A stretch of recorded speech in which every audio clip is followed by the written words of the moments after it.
on down to the August 10th primary U.S. Senate debate. My name is Colli. I'll be moderating the debate this evening. On behalf of the sponsor of the event, the Enfield Grass Roots Alliance, I'd like to start off by thanking Enfield Community College, President Mark McLeod, and Special Events Coordinator Jim Mozella, and their crew here for allowing us to put on this debate and for helping us coordinate it on such short notice. This debate is being live streamed on the web on several different websites, and viewers at home will have the opportunity to both chat and debate the debate while the candidates are speaking. A little about the format that we're using tonight. I'll be introducing the two journalists in just a few moments. There'll be a series of questions, alternating questions by the journalists. The candidates will have 1 minute and 30 seconds each in which to respond. I reserve the right to allow a 30-second rebuttal. You and the audience will also be involved. As you saw, if you haven't had it yet, you have a couple minutes to go. There's some index cards with questions. If there's any questions you'd like to try to get submitted into the debate, do that. Give them to the folks at the desk as you walk in. And once we get through the first half of the debate, there will be questions from the audience that the panelists will be asking. All of the Republican candidates for both U.S. Senate and then later on for U.S. Governor were invited. As you can see, U.S. Senate candidate Linda McMahon did not choose to attend. I spoke with the candidates earlier, and this debate will be about their stance on the issues. And as a moderator, I will try to keep that focused. I know that these two gentlemen are certainly pros. They've been together quite a few of these things, so I know they don't need to hear that from me. And so now, without further ado, I'm going to introduce the panel of journalists first. She is the founder and editor of CTNewsJunkie.com. She's earned the reputation of being one of, if not the hardest working political reporter in Connecticut, and that's Ms. Christine Stewart.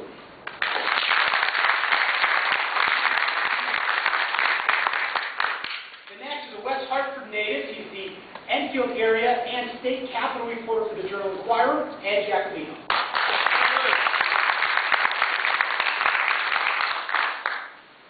I'm just going to wait until I get a little bit of a heads up from the crew in the back.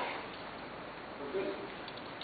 So now that all of that is out of the way, I'm excited to introduce two of the three Republican candidates to the United States Senate for the Republican Party. First, Mr. Rob Simmons of Stonington and Mr. Peter Schiff of Weston.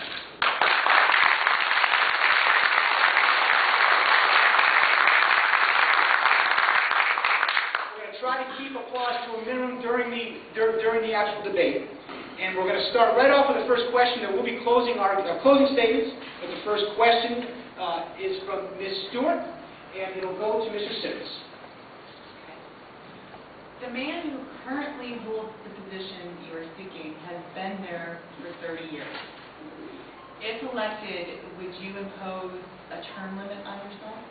Absolutely. And I've already done that in my political career. Back in 1991, I was elected to the Connecticut General Assembly, filling a vacancy.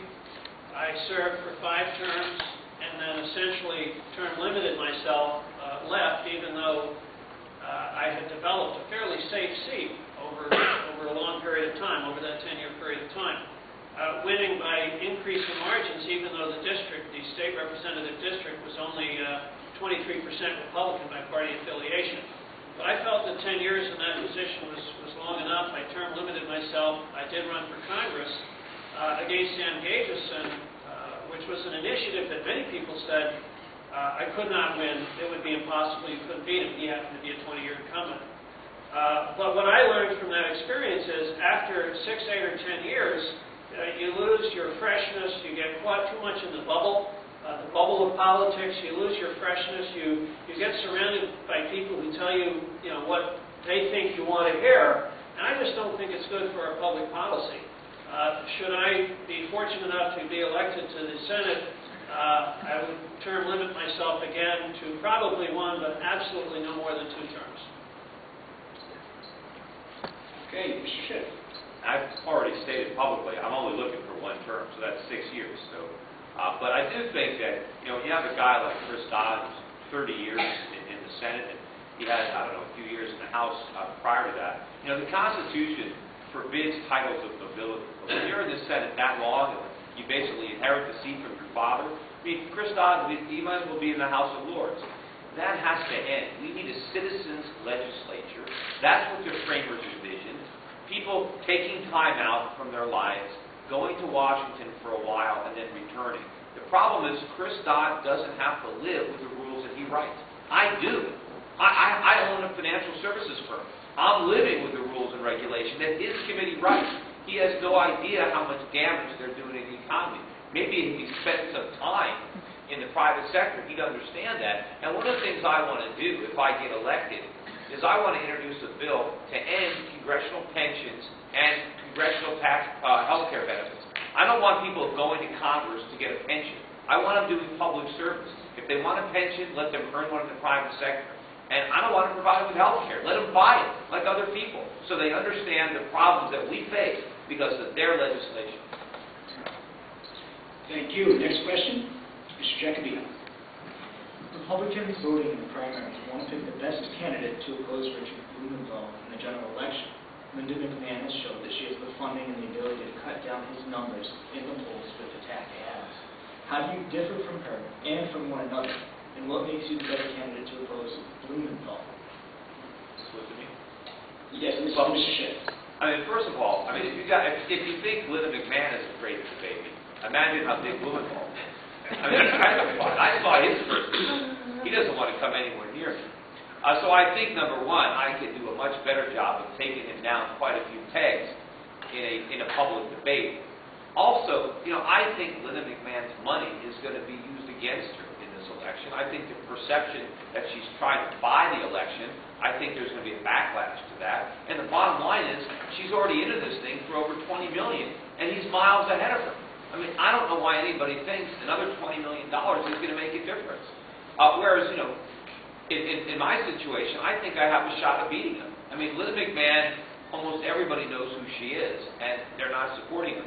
Not that many people know who I am yet, but I have a feeling that if they find out about me, they will support me. So I have a shot. I don't think she has a shot at all. But more importantly, if I win, we're going to make a difference. Linda McMahon claims to be a grassroots candidate, but she has no grassroots support. I've got that. She claims to be an insider, but she bought her way inside of Rob. I mean, she's the ultimate insider. and so, she claims that she's fed up with Washington. Well, what has she said or done over the last 10 years that indicate that she's fed up? On the other hand, I've been out there. I have a public record. I've been criticizing Washington, both Democrats and Republicans. I can win this race. She can't. And I can make a difference if I win. She won't. Thank you, Mr. Schiff. Next question, Mr. Simmons. Mr. Simmons.